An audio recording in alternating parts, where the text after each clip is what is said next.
लोनिका और वीर भाई बहन थे और उनकी बुआ गुड़िया उनके साथ ही रहती थी। दोनों बच्चे रोज स्कूल से वापस आते और हर बार उनके कपड़े गंदे और फटे हुए होते थे। गुड़िया बुआ रोज उनके कपड़े धोती और सिलती और हर बार उन्हें समझाती, गंदे और फटे हुए कपड़ों से कोई आपकी इज्जत नहीं करता। साफ सुथरे कपड़े ही शिक्षित लोगों की पहचान होते हैं। लेकिन लोनिका पर इसका कोई असर नहीं होता था। एक दिन उसने गुस्से में आकर बुआ से कहा, आप हर रोज हमें क्यों समझाती रहती हैं? हमें सब पता है, हमें किसी चीज की परवाह नहीं। गुड़िया बुआ थोड़ी उदास हो गईं, लेकिन उन्होंने सोचा कि बच्चों को सही तरह से समझाने का कोई और तरीका खोजना होगा। रविवार की सुबह गुड़िया बुआ ने एक योजना बनाई।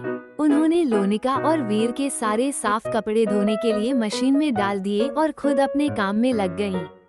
कुछ देर बाद लोनिका बुआ के पास आई और गुस्से में बोली, अब हम घूमने कैसे जाएंगे? सारे कपड़े गीले हो गए हैं। गुड़िया बुआ ने मुस्कुराते हुए कहा, तुम लोग वही गंदे कपड़े पहन लो जो पहनते हो। मैं तुम्हें आज मॉल ले जाऊंगी और नए कपड़े दिलाऊंगी। ये सुनकर लोनिका और वीर मान गए और दोनों अपने गंदे कपड़े पहनकर तैयार हो गए। गुड़िया बुआ ने भी अपने पुराने कपड़े पहन लिए और वे मॉल की तरफ चल दिए। जब वे मॉल पहुँचे तो सुरक्षा गार्ड ने उन्हें अंदर जाने से रोक दिया। उसने कहा, पहले अपने कपड़े साफ करके आएं, तब तक आप लोग यहाँ से जा सकते हैं। उन्हें अंदर जाने की अनुमति नहीं मिली। इसके बाद गुड़िया बुआ ने उन्हें एक सामान्य दुकान पर ले जाने का सोचा, लेकिन वहाँ भी दुकान वालों ने उन्हें अंदर आने नहीं दिया। बच्चों, एक काम करते हैं, आइसक्रीम खाते हैं और फिर घर चलते हैं। वे लोग आइसक्रीम पार्लर गए, लेकिन वहाँ भी उन्हें अंदर जाने नहीं दिया गया। अब लोनिका को समझ में आ गया कि जो कुछ हो रहा था उसकी वजह उनके गंदे और फटे कपड़े थे।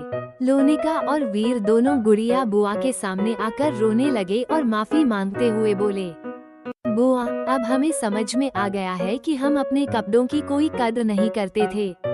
गुड़िया बुआ ने हंसते हुए कहा, बच्चों, सबसे अच्छा तो ये है कि आज तुम लोग ये बात अच्छी तरह समझ गए हो। यही मेरे लिए बहुत है। फिर गुड़िया बुआ ने दोनों को चॉकलेट दिलाई और खुशी खुशी सब लोग घर लौट गए। नैतिक, हमें हर चीज की, चाहे वो जीवित हो या निर्जीव, कद्र करनी चाहिए।